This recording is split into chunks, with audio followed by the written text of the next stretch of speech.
All right, breaking news. Hamas releasing a statement just moments ago in response to President Trump's proposal seeking to end the war in Gaza. Let's bring in CBS News senior White House correspondent Ed O'Keefe outside at the CBS News Broadcast Center there. Ed, what can you tell us about this statement from Hamas? Well, CBS News has learned, Elizabeth, that sources knowledgeable with the talks tell us that Hamas has accepted and is ready to enter into further negotiations to discuss the 20-point proposal that was put forth by the White House earlier this week that was accepted by the Israeli Prime Minister Benjamin Netanyahu.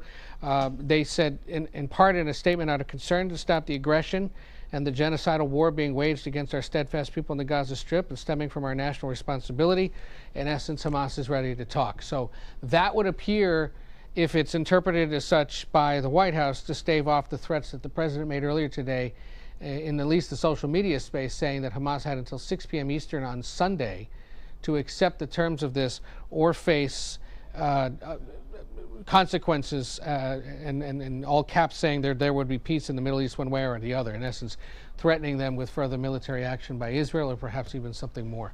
White House officials had cautioned that was in essence just reiterating what the president had said earlier this week, which was that if Israel believes it's got to go in and continue or intensify its military operations, they'd have the president's support to do so. But now, with tonight's statement, tonight Middle East time, and then this afternoon here in the United States, a signal that perhaps talks could very well begin in earnest soon.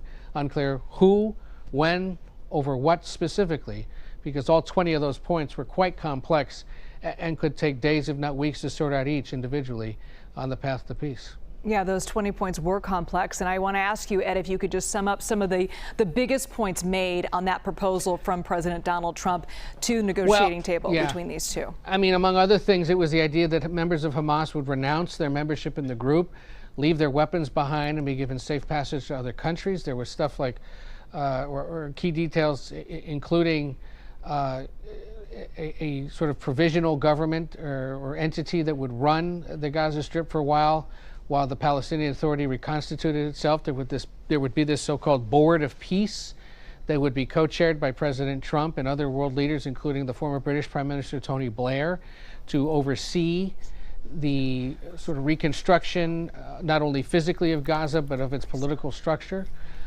And there would, of course, perhaps most critically and most immediately be an exchange of the hostages, the handful that are still alive, the bodies of those believed dead, and then Israel would in turn hand over hundreds of prisoners that have been taken since October 7th in exchange. So that's the key critical first piece, and then conceivably talks would continue, and you would also begin to see the withdrawal of Israeli defense forces from Gaza. So all of it, again, yet to be determined, subject of great negotiation, but Hamas here signaling in the last few minutes that in fact it is ready to do so, and that should be seen in Israel and here in Washington as quite an encouraging development, and we'll hear at some point probably from the president, whether it's in person or over social media.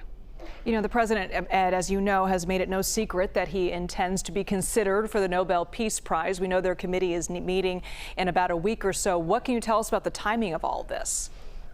Well, you know, you can't self-nominate for something like that. And certainly he has stoked conversation about whether or not he should be considered for something like that. As you said, they are meeting soon. And the White House has gone to great lengths, he himself, especially in recent weeks, really since the summer, to point out that in their view, he has helped settle 7 different conflicts over the course of his first administration and this one. Most recently, the situation in Africa. There's also the one between Armenia and Azerbaijan. There were a handful of other disputes in his first administration, and so they added up and say there have been 7 in different conflicts that he's helped settle. This would be yet another one, and of course the biggest, perhaps most complex, is the one between Russia and Ukraine. Those are the 2 he vowed to settle quickly. He has not been able to do so, of course. But, you know, if indeed talks are set to begin, you could see a renewed push for him to be considered for that, if not this year, certainly next year.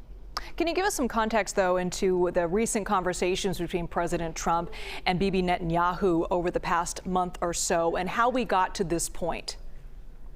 Well, we got here in part because the president had some pretty significant conversations with leaders of predominantly Arab and Muslim countries in recent weeks in the lead up to the United Nations and while he was at the General Assembly meetings in New York, where they, in essence, reiterated that they're concerned about this. They want to see the resolution of it, made clear that in their view, Israel cannot occupy the West Bank, which is a separate location and situation from the situation in Gaza, and reiterated that the hope of maintaining, sustaining, and expanding the so-called Abraham Accords that were established during his first administration, and that is greater Arab-Israeli cooperation and U.S.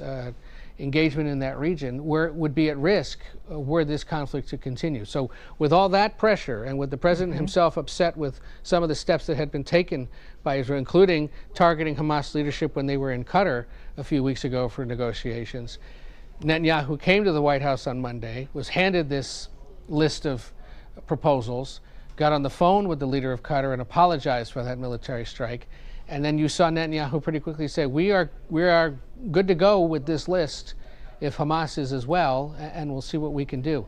Notably, what that 20-point list doesn't include is explicit assurances that Israel won't one day try to overtake and occupy the West Bank.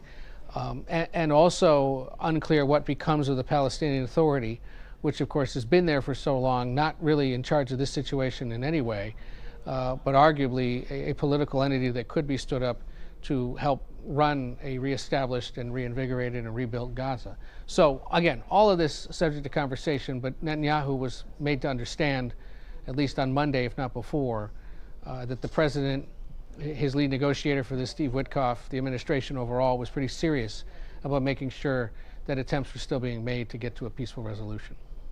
Ed O'Keefe with that breaking news. Thanks so much, Ed.